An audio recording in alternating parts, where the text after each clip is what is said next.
I want to start with something that sounds completely obvious. Light travels, right? You turn on a lamp and the light goes from the bulb, hits the wall. Simple light traveled. We've known this for centuries. But here's what I want to do today. I want to look at that word travels very carefully, because when you actually sit down and ask, what is traveling? What is the thing that is moving? You find yourself in the middle of one of the most beautiful and bizarre stories in all of physics. And I find that the things that seem the most obvious are almost always the things worth examining the hardest. So let's start with what your intuition probably tells you. You probably picture light as something like a wave in water. You throw a stone in a pond, you get ripples. The ripples move outward, that is traveling. Something is moving. Now for water waves, the water itself is moving, not all the way across the pond, but up and down. The wave is a pattern of disturbance moving through the medium. The medium is the water. The wave pattern travels. The water stays more or less where it is. So naturally, people in the 1800s said, well, light must be like that. It is a wave, so there must be some medium it is waving in. They called it the ether. And this was a perfectly reasonable thing to think. Waves wave in something, right? So light waves must wave in something. And then came the experiment, Michelson and Morley, 1887. They built this beautiful instrument, an interferometer, where they could measure tiny differences in the speed of light in different directions. See, if there is an ether sitting there and the Earth is moving through it, then light going in the direction of Earth's motion should be a little slower than light going sideways to that motion, like rowing a boat upstream versus across a river.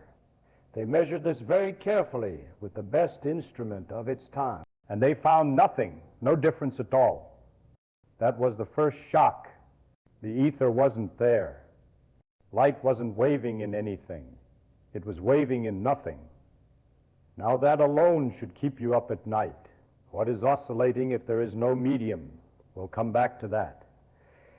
Then Maxwell had already given us the answer in a way, about 20 years earlier. Even though nobody fully appreciated what he was saying, Maxwell wrote down equations, 4 of them, the Maxwell equations.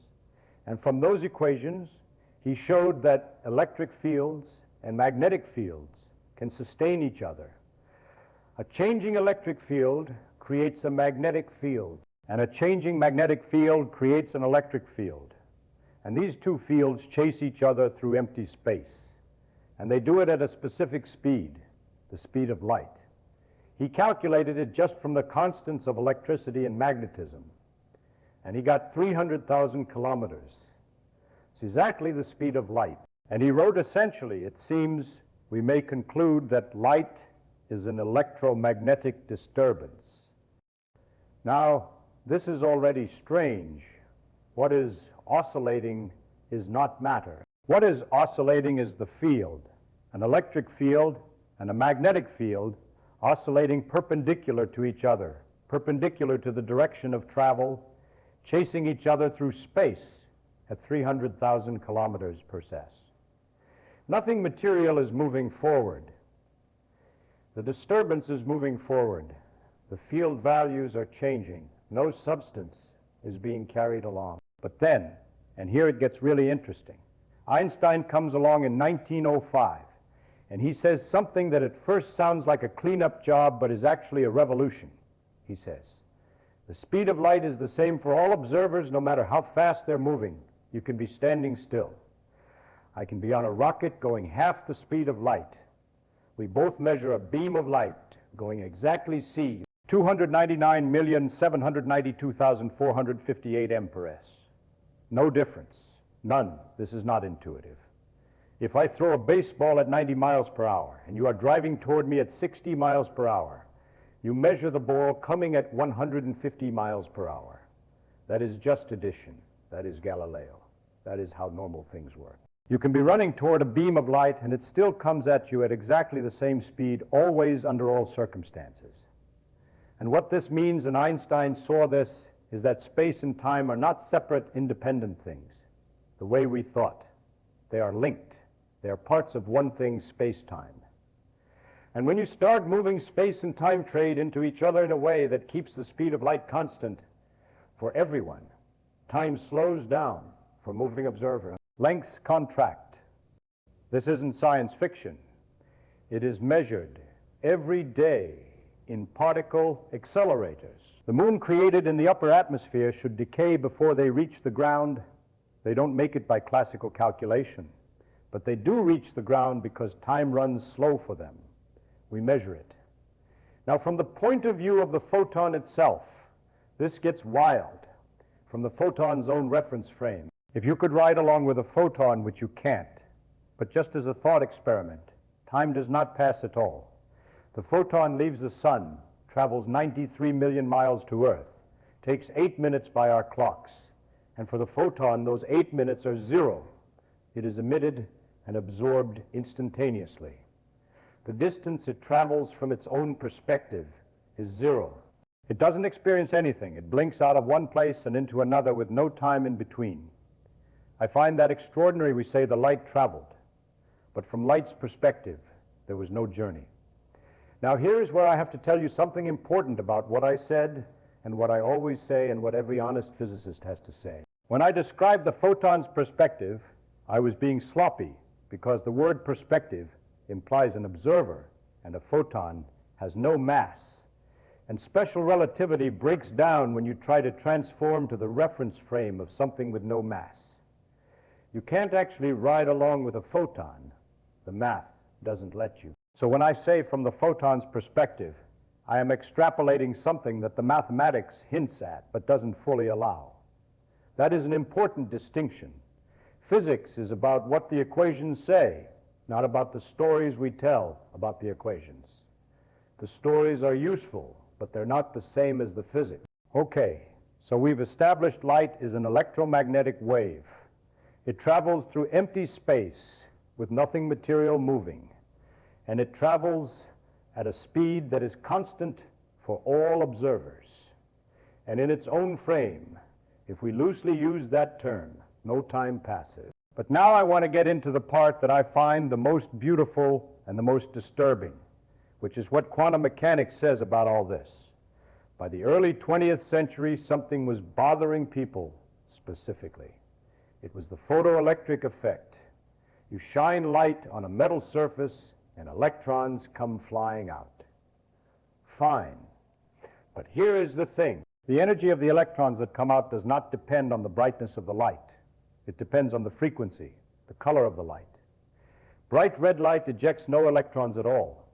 Dim blue light ejects electrons just fine. A wave picture cannot explain this. If light is a wave, then brighter light means more energy. And you'd expect brighter light to kick out electrons harder. But that is not what happens. Einstein in 1905, the same year as special relativity, an extraordinary year for him, says light comes in packets, quantized chunks. Each packet has an energy that depends on its frequency. E equals h star nu. H is Planck's constant. Nu is the frequency. A single packet has enough energy to kick out an electron, or it doesn't. More brightness just means more packets, not more energy, per Pascal secant. If each packet isn't energetic enough, no electron comes out. No matter how many packets you throw, those packets, we now call them photons.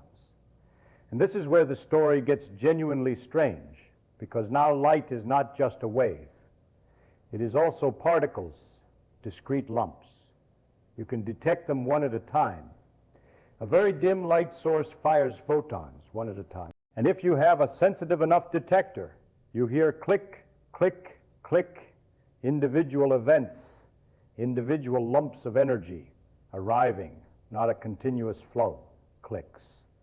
But here is the disturbing thing. If you take those individual photons one at a time and you shine them through two slits, you know, the famous double-slit experiment, each photon somehow goes through both slits at once, because when you look at where they land, even one photon at a time over time, you build up an interference pattern, a bands and alternating pattern of where photons land and where they don't, which is exactly what you'd get if waves were going through both slits and interfering with each other. But we're sending one photon at a time. There is nothing to interfere with. A photon is interfering with itself, and if you put a detector at the slits trying to catch which slit the photon actually went through, the interference pattern disappears. The photon now goes through one slit or the other like a normal particle, and you get two piles instead of a wave pattern. The act of finding out which slit it went through destroys the interference. This drove Einstein crazy. He never accepted it. He thought there had to be a deeper explanation. He thought God doesn't play dice. And yet the theory works. It predicts everything we measure. It predicts it with more precision than any other theory in the history of science. Quantum electrodynamics, the quantum theory of light and matter, is the most precisely tested theory in physics. Its predictions have been confirmed to the 10th of decimal places. So what is light really? Is it a wave or a particle? And here I want to tell you something that I once said, and I'll say it again because I think it is important. It is neither. It is something for which we do not have a good word, and we do not have a good classical picture. The word wave and the word particle are both human inventions based on human experience of large classical objects, water waves, billiard balls. Nature at the quantum level is not obligated to fit those words. It does its own thing. It is light-like, which is its own category. What we have is a mathematical framework, probability amplitudes, complex numbers, wave functions, that correctly tells us the probability of finding a photon at any given place in time. The wave function is a wave. It has frequency wavelength, and it interferes with itself. But when we actually detect the photon, we detect it at a definite location as a particle.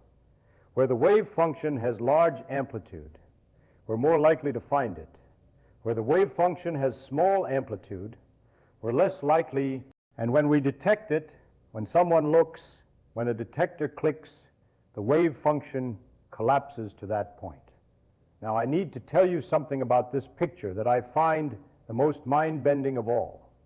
In my lectures on quantum electrodynamics, I described how a photon gets from point A to point B. And the honest picture, the quantum mechanically correct picture is this. The photon doesn't just go in a straight line. It goes along every possible path. Every single possible path from A to B simultaneously through completely wrong paths, curved paths, zigzag paths, paths that go out to Jupiter and come back. All of them, each path contributes a little arrow, an amplitude, and you add up all the arrows. Most of them cancel each other out because nearby paths point in random directions and they average to zero. But the paths near the classical straight line path, near the path of minimum time, those don't cancel. Those arrows happen to all point roughly in the same direction, so they add up to give a big total contribution. And the result is that the photon overwhelmingly behaves as if it went in a straight line, because that is where all the contributions add together without canceling. This is called the path integral formulation, and it tells you something profound. The classical picture light goes in straight lines isn't a rule that light follows. It is the emergent result of quantum mechanics, where all the wild quantum paths cancel, and only the classical path survives. The law of reflection, the law of refraction, the straight line propagation of light, all of it comes out of this. Light going in a straight line is not a fundamental law. It is what happens when you add up all the arrows. Now let me bring this all together, because I want to be honest with you about what we know. And what we don't know. We know that something propagates from a source to a detector. We know it goes at a fixed speed, a cc in a vacuum for all observers. We know that what propagates has wave properties. It has a frequency, a wavelength. It interferes with itself. We know it has particle properties. It arrives in discrete lumps, clicks in a detector, carries a definite energy equal to h times its frequency. We know that a photon has zero mass. And because of that, it can only travel at the speed of light, never slower, never faster. In vacuum, we know that from a relativistic point of view, the photon's proper time is zero. It doesn't age, it doesn't experience duration. What we do not know, what I will not pretend to tell you, is what is really happening in between emission and detection. What is the photon doing when nobody's looking? Is the wave real? Is the particle real? Is there a trajectory at all? These questions, and I want to be clear about this, These questions may not be meaningful. They may not have answers because the answers we get depend on how we ask the question, on what apparatus we set up. Nature is not secretly doing one thing and hiding it from us. The question, which slit did it really go through, may simply not have an answer when we don't look. That is not a failure of our knowledge. That may be a feature of reality itself. And this is what I mean when I say that nobody understands quantum mechanics. Not because the equations are confusing and they're not really, but because the equations don't give you a story. They give you a calculation. You put in your question, you get out your probability, and the probabilities are right. But if you ask what is happening in between, you don't get an answer. You get philosophy. And I am always suspicious of philosophy where physics should be. So here is the reality check that I wanted to give you. Light travels, yes, 300,000 kilometers per s. Yes, is it a wave? Yes, is it particles? Yes. Is something physical moving? Well, the field values change. The electric and magnetic fields oscillate, but no material substance is transported. Is time passing during the journey? Not from the photon's reference frame, which we can't quite take properly, but in the limit, no time passes. Does the photon take a straight line in the sense that adds up correctly in quantum mechanics? Yes, but only because all the other paths cancel out. And what is light? It is a quantum of the electromagnetic field. A photon, something that is wave-like in particle, like in neither, that travels without a medium, that goes at the only speed it is allowed to go, that takes all paths simultaneously and mostly cancels itself out, and that arrives as a click. That is what traveling looks like when nature does it. And I think that is more interesting than the simple answer.